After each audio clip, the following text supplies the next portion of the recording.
I'm Naomi, a 28-year-old banker. It's been 3 years since I married Tony, the second son of the well-known classic hotel in this area. So you're gonna be a hotel manager? People tease me, but the hotel is managed by my in-laws. The eldest son and his wife are the successor owners and the front office managers, so Tony supports them as part of the support staff. Encouraged by my husband Tony and my in-laws, I've continued working at the bank where I was employed before our marriage. My sister-in-law even jokes that I should handle the accounting when it's our turn to take over, so I'm currently studying bookkeeping to be of help in the future. I seldom get to visit my in-laws' hotel, which is quite exclusive. Before we got married, as a sign of good relations, my family was invited to stay at the hotel. My family is pretty ordinary. Our family trips were mostly camping when I was little. My parents and grandparents, who had always wanted to stay at this hotel, were nervous about not making any mistakes, given that we were now related to the owners. However, when we actually stayed, the hospitality was first class. The food was delicious, and the staff, including my in-laws, bid us farewell. It was a perfect experience with no discomfort at all, and we were deeply moved. It was my first time actually staying there, and I gained a new appreciation for Tony and my in-laws who created such a wonderful place. It made me realize the responsibility of being the wife of someone from such an incredible family, and I resolved to be a wife who wouldn't embarrass them. Amidst all this, my brother Tom got a bit carried away with the luxury. Tom, with a strong ambition and penchant for showing off, seemed thrilled at the prospect of being distantly related to the owners of a famous hotel. It appears he took my in-laws' casual invitation to visit any time too literally and got carried away. After my marriage, we received another invitation when the hotel received its most popular and highest grade steak. Unlike my parents, who remained apologetic as before, Tom began demanding excessive services. He started with requesting room upgrades, then arbitrarily added dishes to his meals, and freely requested various drinks. When the staff hesitated over his unexpected requests, "I'm a relative of the hotel's owners. Don't you recognize this person?" He pointed at me, saying that. The staff had no reason to know me as I'm not involved in the hotel's management yet. "Stop it, Tom, you're embarrassing me." I tried to stop him, but he insisted on calling Tony. Feeling guilty about causing a scene, I reluctantly called Tony, who agreed to accommodate Tom's requests. I was mortified, thinking how my family must seem so rude to the staff, despite being guests. I wish I could disappear, was all I thought. My parents felt the same, saying, "If we're invited again, we should decline out of respect. We'll apologize and express our gratitude to Tony's parents, and please do the same from your side," Mom said to me. Despite my parents doing nothing wrong, it's all because of Tom getting carried away. I apologized profusely to Tony, but he just laughed it off.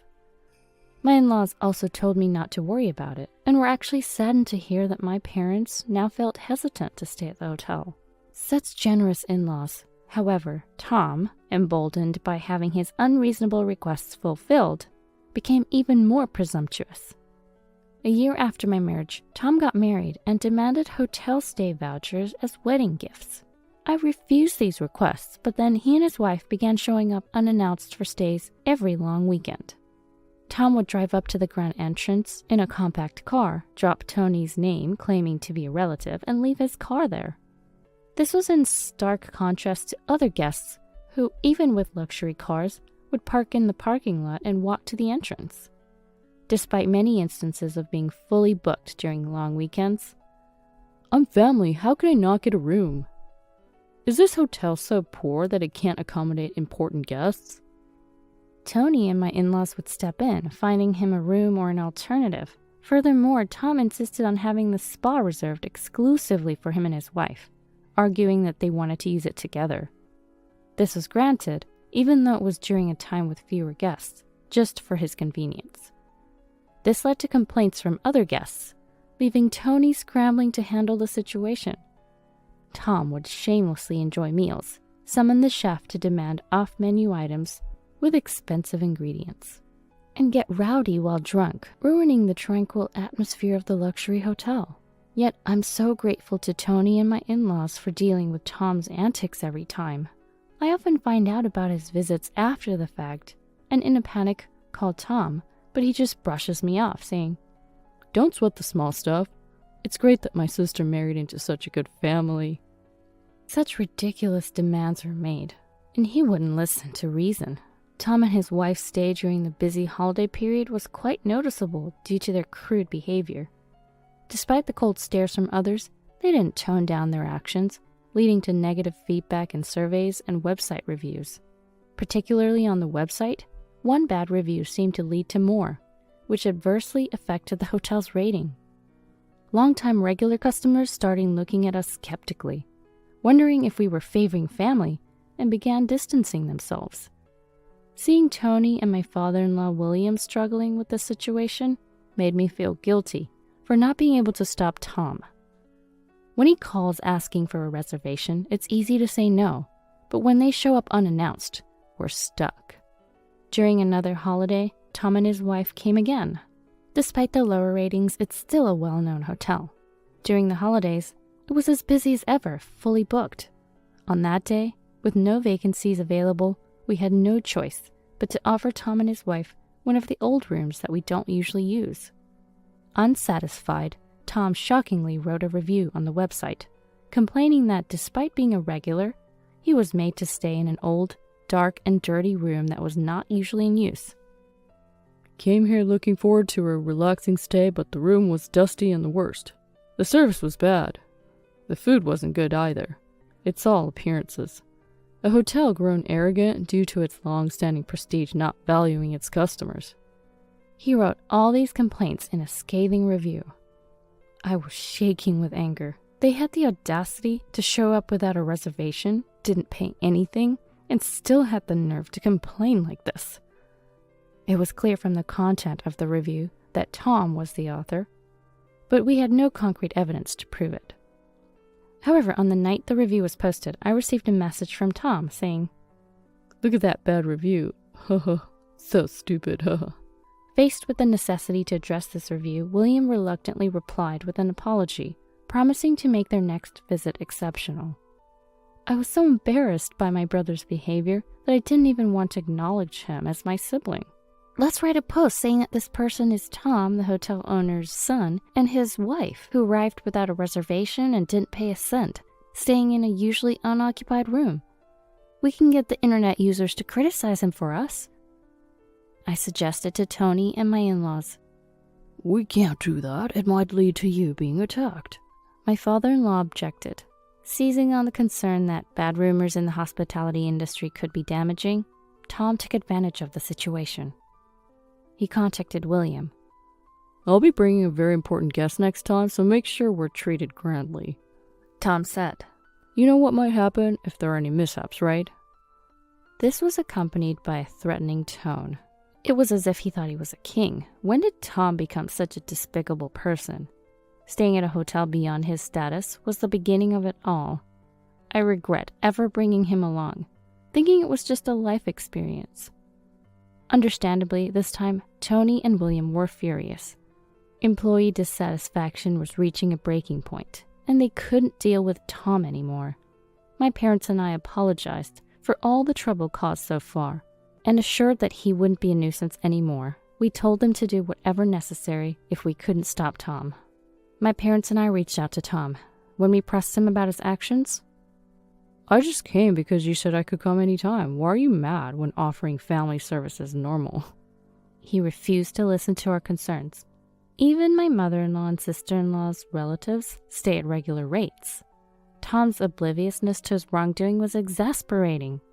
Ignoring our advice, my brother and his wife brought the president of a client company to the hotel, apparently intending to entertain them. Such audacity. The president was accompanied by their spouse and daughter's family. Tom was overjoyed, thinking he could impress the president. He thought the president might like him, and thus lead to securing a contract. I was secretly observing as Tony had asked, but felt like grabbing Tom by the collar and throwing him out right then. Tony and William, prepared for the day, promptly escorted the president's family to a nice room. Tom, guided by Tony, then demanded, "Not just for us. Make this stay free for our guests too, okay?" This is a business entertainment. If I can impress the president here, my performance at work will improve. You understand, right? I'm counting on you. You know what will happen if anything goes wrong, right? He even added a veiled threat. The Tom I knew was ambitious but normal.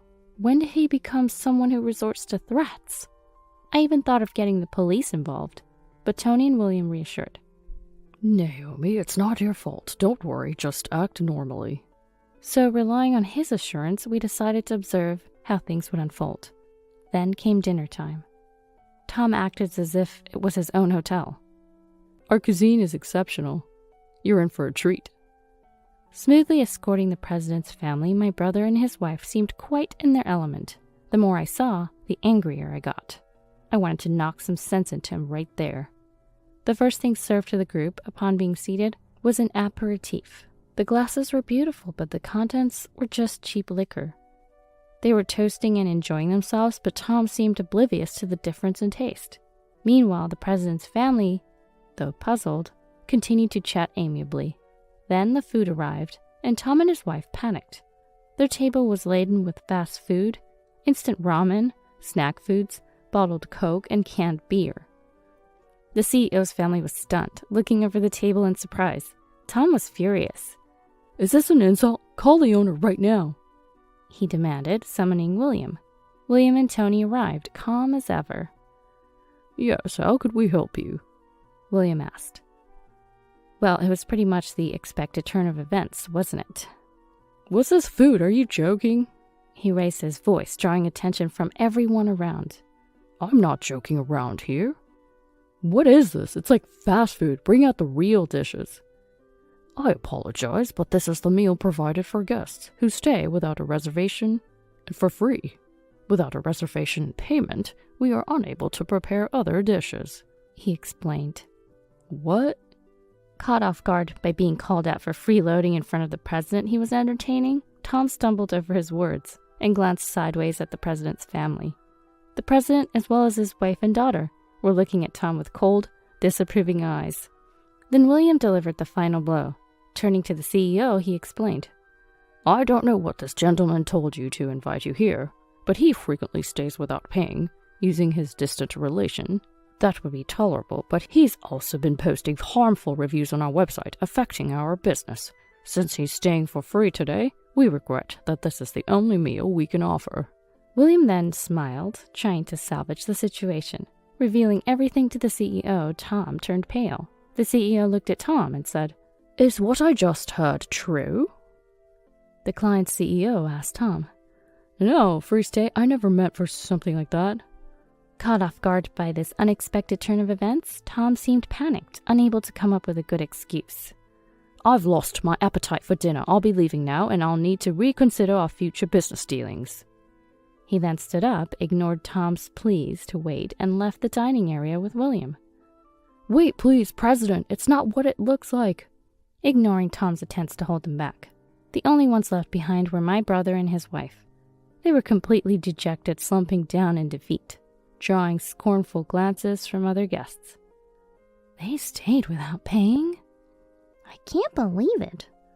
Unforgivable.